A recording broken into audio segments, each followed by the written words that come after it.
Mr. President, after you have been so warmly received yesterday here in Davos, it is now my great pleasure to officially welcome the President of the United States, Donald J. Trump, to the closing session of the World Economic Forum's annual meeting 2018. Mr. President, you cannot imagine how much we are looking forward to your speech. Not just the 3,000 leaders assembled here in Davos, but also the millions joining us globally, thanks to the presence of key media from around the world. Mr. President, on behalf of the business leaders here in the room, let me particularly congratulate you for the historic tax reform package passed last month, greatly reducing the tax burden of US companies, fostering job creation, as well as stimulating economic growth in the United States, but also providing a tremendous boost to the global economy.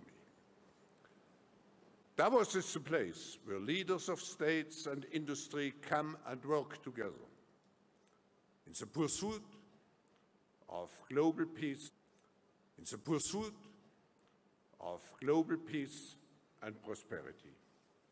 We live in an interdependent world where decisions made by one nation, particularly by the United States, impact all other countries. I believe that today we need to strike the right balance between the necessary rebuilding of national social contracts and at the same time strengthening our multilateral system to address critical issues such as trade, investment, terrorism, and migration, to name just a few. Mr. President, the role of the United States and your personal leadership is absolutely essential. For this reason, your message here has tremendous relevance. Of course, I'm aware that your strong leadership is open to misconceptions and biased interpretations. Therefore, it is so essential for us in the room to listen directly to you. This forum, as it has done for nearly 5 decades, should create a base for dialogue and global cooperation where, and I quote you, Mr. President, strong sovereign nations with different values, different cultures, and different dreams do not just coexist, but work side by side on the basis of mutual respect. Ladies and gentlemen, please welcome the 45th President of the United States, Donald J. Trump, to the stage.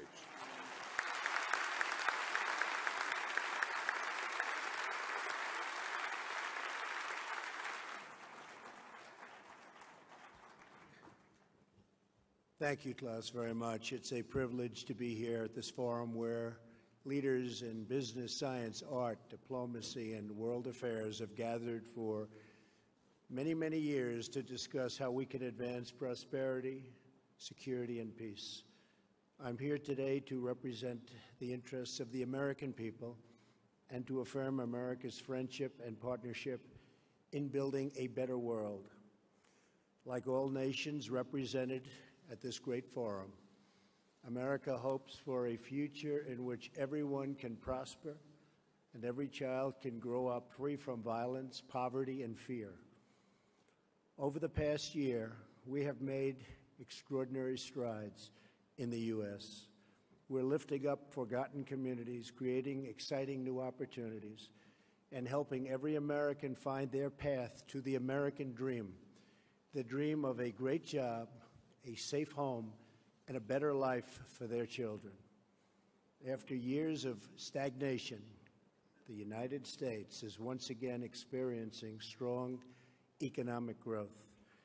The stock market is smashing one record after another and has added more than $7 trillion in new wealth since my election. Consumer confidence, business confidence, and manufacturing confidence are the highest they have been in many decades. Since my election, we've created 2.4 million jobs, and that number is going up very, very substantially. Small business optimism is at an all-time high. New unemployment claims are near the lowest we've seen in almost half a century. African American unemployment has reached the lowest rate ever recorded in the United States, and so has unemployment among Hispanic Americans. The world is witnessing the resurgence of a strong and prosperous America. I'm here to deliver a simple message. There has never been a better time to hire, to build, to invest, and to grow in the United States. America is open for business, and we are competitive once again. The American economy is by far the largest in the world, and we've just enacted the most significant tax cuts and reform in American history.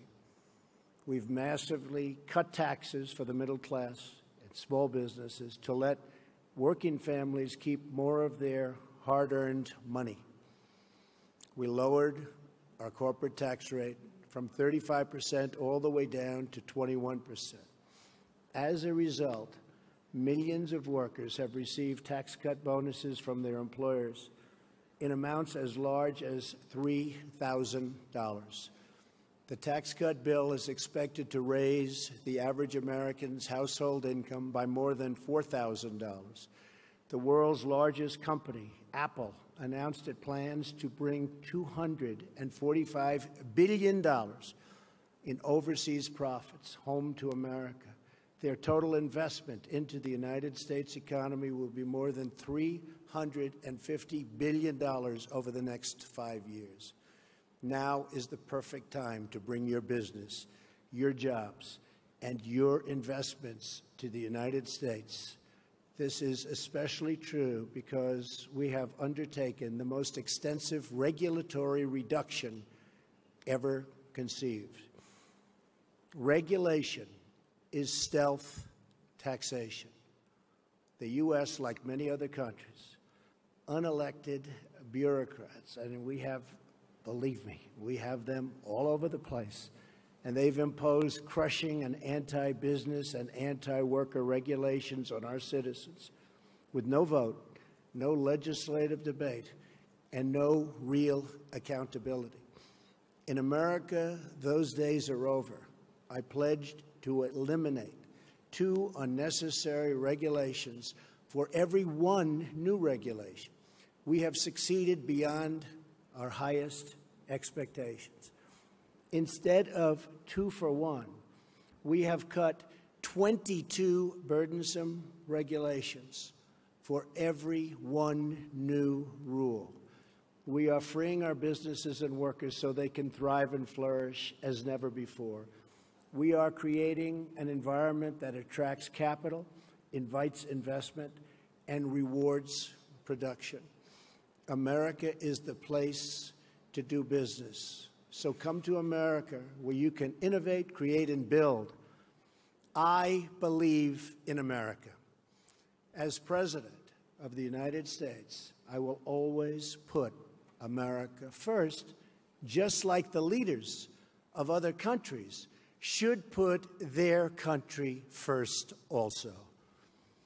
But America first does not mean America alone.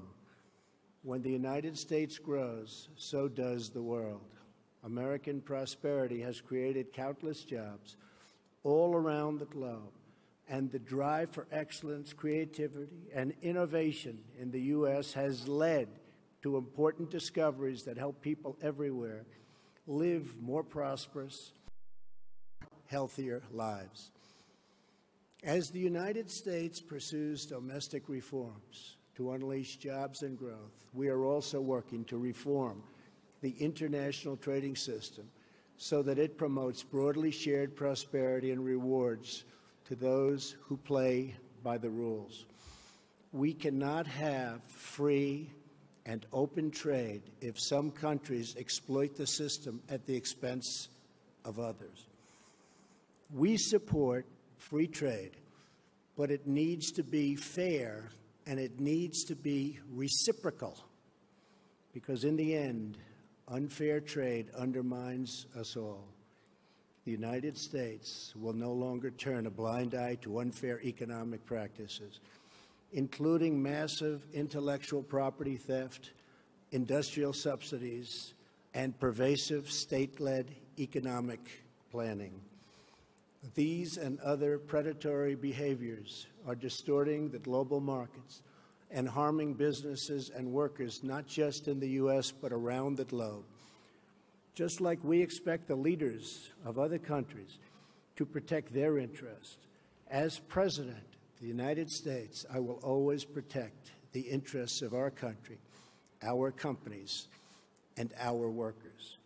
We will enforce our trade laws and restore integrity to our trading system. Only by insisting on fair and reciprocal trade can we create a system that works not just for the U.S., but for all nations. As I have said, the United States is prepared to negotiate mutually beneficial bilateral trade agreements with all countries. This will include the countries in TPP, which are very important. We have agreements with several of them already. We would consider negotiating with the rest, either individually or perhaps as a group, if it is in the interests of all. My administration is also taking swift action in other ways to restore American confidence and independence.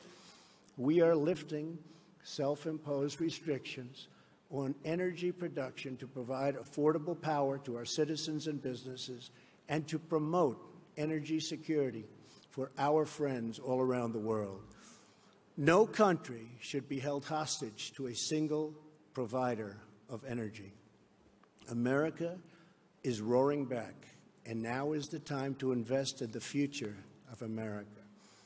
We have dramatically cut taxes to make America competitive. We are eliminating burdensome regulations at a record pace.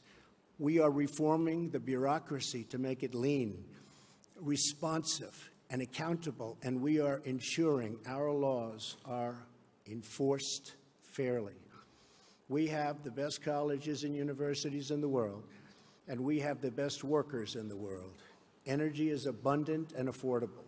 There has never been a better time to do business in America. We are also making historic investments in the American military, because because we cannot have prosperity without security.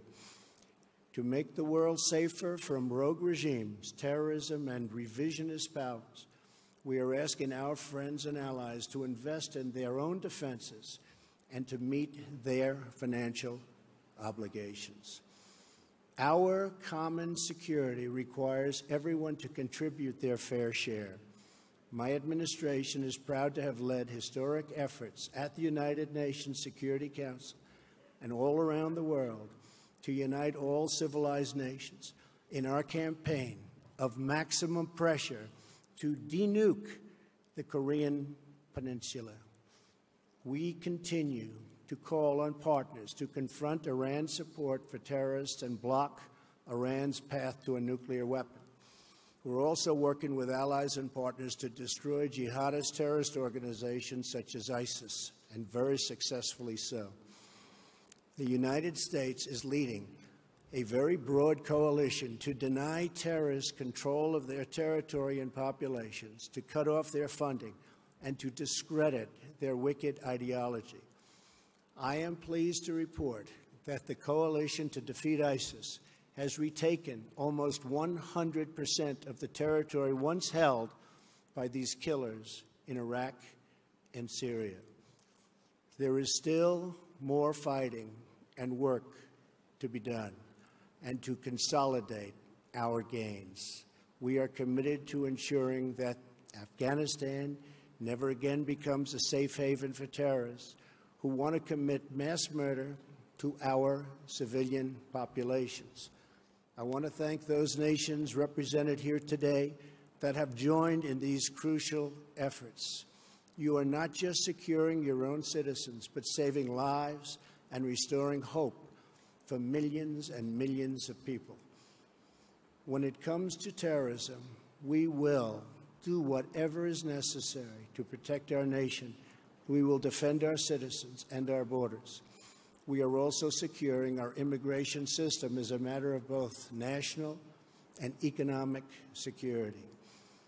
America is a cutting-edge economy, but our immigration system is stuck in the past.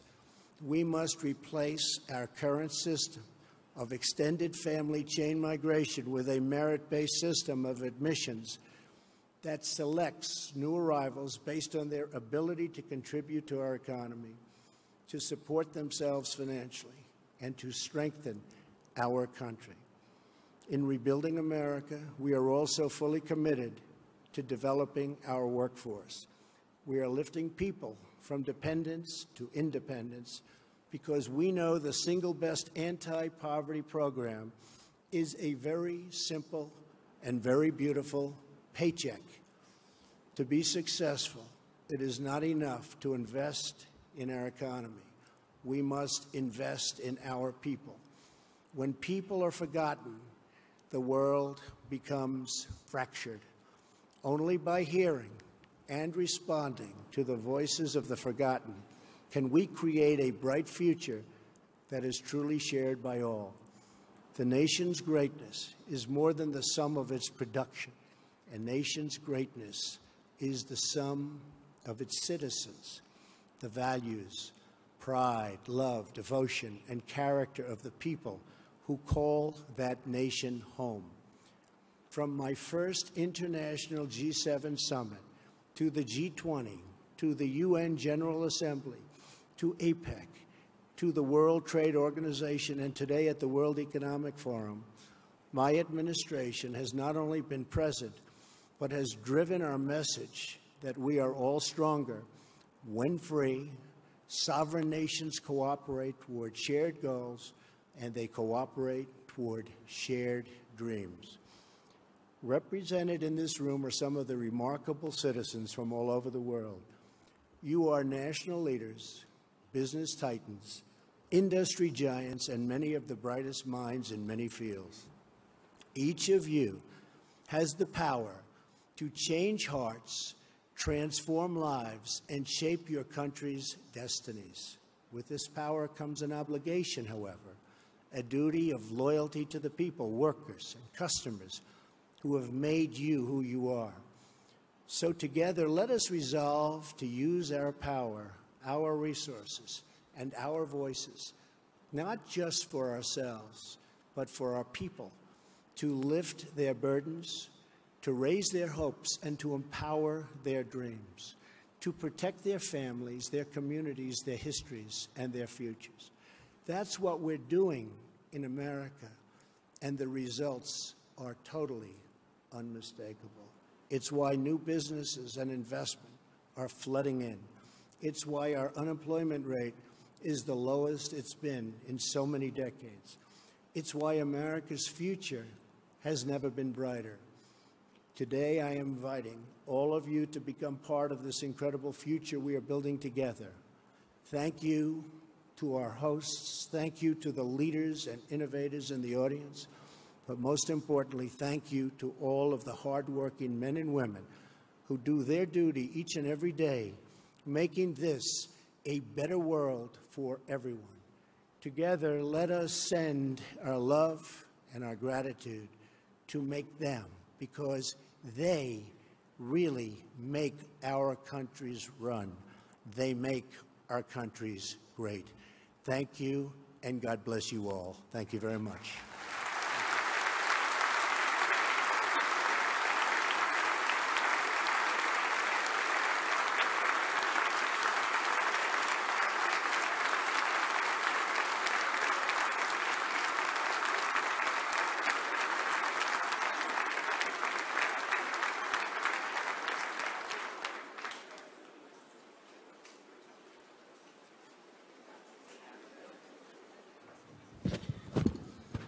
Thank you very much.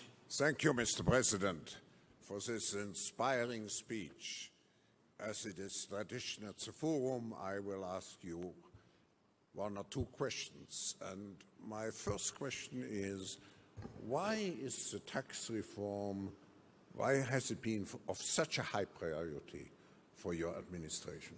Well, first of all, Klaus, I want to congratulate you. This is an incredible group of people. We had dinner last night with about 15 leaders of industry, none of whom I knew, but all of whom I've read about for years, and it was truly an incredible group. But I think I have 15 new friends. So this has been really great what you've done in putting it together, the Economic Forum. The tax reform was a dream of a lot of people over many years, but they weren't able to get it done. Many people tried. And Ronald Reagan was really the last to make a meaningful cut and reform, and ours is cutting and reforming. We emphasize cut, but the reform is probably almost as important. We've wanted to do it. It is very tough politically to do it. Hard to believe that would be, but it is very, very tough. That's why it hasn't been done in close to 40 years. And once we got it going, it was going, and the big, and I wouldn't say a total surprise, but one of the big things that happened and took place is AT&T and some others came out very early, and they said they were going to pay thousands and thousands of dollars to people that work for their companies. And you have 300,000, 400,000, 500,000 people working for these companies. And all of a sudden, it became like a big waterfall, a big, beautiful waterfall, where so many companies are doing it. And even today, they just announced many more. But every day, they announce more and more. And now it's a fight for who's going to give the most. It started at 1,000. Now we have them up to 3,000. This is something that we didn't anticipate. Oftentimes in business, things happen that you don't anticipate. Usually, that's a bad thing. But this was a good thing. This came out of nowhere. Nobody ever thought of this as a possibility even. It wasn't in the equation. We waited, we said, wait till February 1st when the checks start coming in, and people, Klaus, have a lot more money in their paycheck, because it's not just a little money. There's a lot of money for people making a living doing whatever they may be doing. And we really thought February 1st it was going to kick in and everybody was going to be, well, we haven't even gotten there yet. And it's kicked in, and it's had an incredible impact on the stock market and the stock prices. We've set 84 records since my election, record stock market prices, meaning we hit new highs 84 different times out of a one-year period. And that's a great thing. And in all fairness, that was done before we passed the tax cuts and tax reform. So what happened is really something special. Then, as you know, and as I just said, Apple came in with $350 billion. And I tell you, I spoke with Tim Cook. I said, Tim, I will never consider this whole great run that we've made complete until you start building plants in the U.S. And I will tell you, this moved up very substantially. But when I heard 350, I thought they were talking $350 million. And by the way, that's a nice-sized plant. Not the greatest, but not bad. And they said, no, sir, it's $350 billion. I said, that is something. Well, we have tremendous amounts of money, including my newfound friends from last night, great companies. They're all investing. When one of the gentlemen said he's putting in $2 billion because of the tax cuts, I said to myself, wow, he's actually the cheap one in the group because they're putting in massive numbers of billions of dollars. So I think you have a brand new United States. You have a United States where people from all over the world are looking to come in and invest, and there's just nothing like what's happening. And I just want to finish by, I have a group of people that have been so outside. I have a whole lot of them, so I won't introduce because then I'll insult at least half of them. But I've had a group of people that work so hard on this and other things. And we're really doing, we had a great first year, so successful in so many different ways. And there's a tremendous spirit when you look at all of the different charts and polls, and you see, as an example, African-American unemployment at the historic low. It's never had a period of time like this. Same with Hispanic. Women at a 17-year low. It's very heartwarming to see, but there's a tremendous spirit in the United States. I would say it's a spirit like I have never witnessed before. I've been here for a while. I have never witnessed the spirit that our country has right now. So I just want to thank you all and all of those that are pouring billions of dollars into our country or $10 into our country. We thank you very much. Thank you. Mr. President, I will ask you maybe a personal question, but before doing so, I just sounds very interesting. Acknowledge. I didn't know about this one. I would like to acknowledge the strong presence of your cabinet members here, who tremendously contributed to the discussions. Good. The last I would like to do that. That's very good. Yeah. Now, Stephen, Wilbur, Gary, Robert, even my general and my various other generals, you know. We're making our military protection a little bit better for us, too. So thank you very much. Does everybody understand that? I think so. Thank you all for being here. Now, my maybe personal question would be, what experience from your past have been most useful in preparing you for the presidency?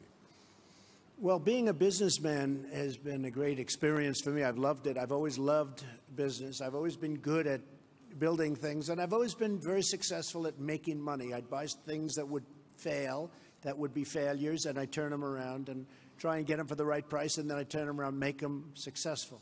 And I've been good at it, and that takes a certain ability. And, you know, historically, I guess there's never really been a businessman or business person elected president. It's always been a general or a politician.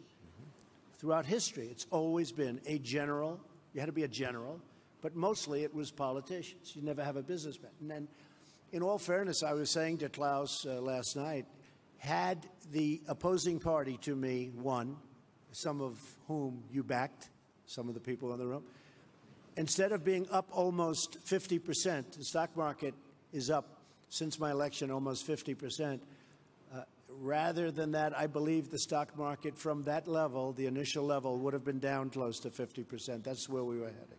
I really believe that, because they were going to put on massive new regulations. You couldn't breathe. It was choking our country to death. And I was able to see that, Klaus, as a business person. The other thing is I've always seemed to get, for whatever reason, a disproportionate amount of press or media. And throughout my whole life, somebody will explain someday why, but I've always gotten a lot. And as a businessman, I was always treated really well by the press. You know, the numbers speak and things happen, but I've always really had a very good press. And it wasn't until I became a politician that I realized how nasty, how mean, how vicious, and how fake the press can be as the cameras start going off in the back.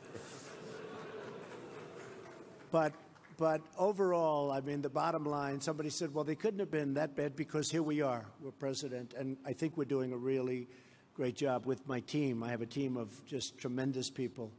And I think we're doing a very special job. And I really believe it was time. And it was time to do that job, because I don't think the United States would have done very well if it went through 4 or 8 more years of regulation and really a very anti-business group of people. We have a very pro-business group. We have regulations cut to a level. In the history of our country, Klaus, this was reported recently, in 1 year, we've cut more regulations in my administration than any other administration in 4, 8, or 16 years in the one case. We've cut more regulations in 1 year, and we have a ways to go. I mean, we're probably 50% done, and we're going to have regulation. There's nothing wrong with rules and regulations. You need them.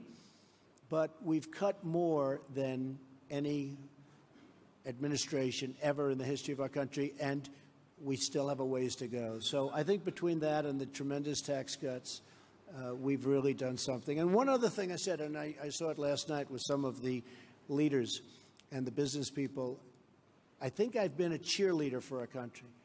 And everybody representing a company or a country has to be a cheerleader, or no matter what you do, it's just not going to work. And the reason I'm a cheerleader is because it's easy, because I love our country, and I think we're just doing really well. And we look forward to seeing you in America, special place, and where you are is a special place also. Thank you all very much. I appreciate it. Thank you. Thank you very much, Mr. President, for being with us. The World Economic Forum community who is assembled here will be certainly, and I quote you from the last piece of your remarks, will be certainly be among the hard-working men and women who do their duty each and every day, making this world a better place for everyone. Thank you very much. Thank you. Thank you very much, everybody. Thank you.